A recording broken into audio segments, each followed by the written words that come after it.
সারা রাত মোবাইল টিপে সকাল 9টা থেকে মোবাইলের মাঝে চার্জ নাই, মোবাইলের মাঝে চার্জ নাই। এবার মাইকিং চলে সকাল 8টা থেকে বিকাল 4টা পর্যন্ত কারেন্ট থাকবে না। এবার টেনশন আছে না নাই?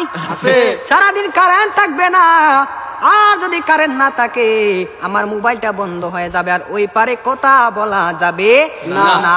এবার ওই পার থেকে রাগ করবে কি করবে না?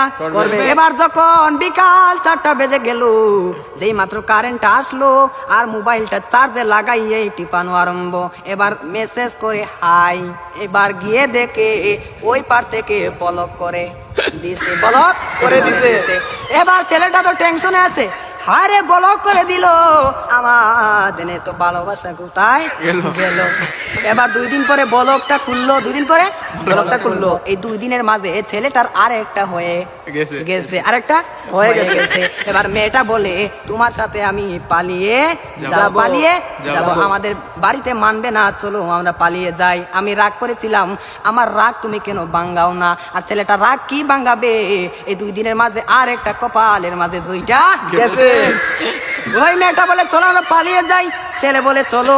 এবার ছেলেটা মনে মনে ভাবে তোমার একটা শিক্ষা দিতে হবে। এবার মেয়েটা সকালে স্টেশনের মাঝে গাড়ি গুটি লইয়া রেডি। এবার ছেলেটা তো আসে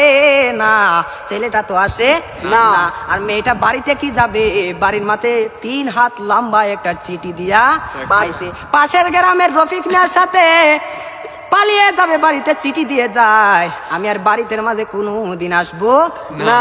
তার নয় কার না, আমি আর কোনোদিন বাড়ির মাঝে আসবো না। আমি চলে গেলাম পাশের গ্রামের রফিক মিয়ার সাথে।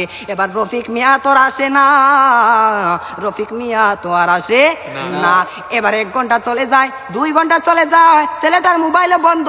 মেয়েটা তো আর বুঝার বাকি হলো না, আমাকে চলে গেল ছাড়িয়ে, আমাকে ফাঁকি দিল। এখন তো মরা ছাড়া আর কোনো উপায় নাই। পরের দিন সকালে মাইকের আওয়াজ শোনা যায়, সকলে পড়ে ইন্না লিল্লাহি ওয়া ইন্না ইলাইহি রাজিউন।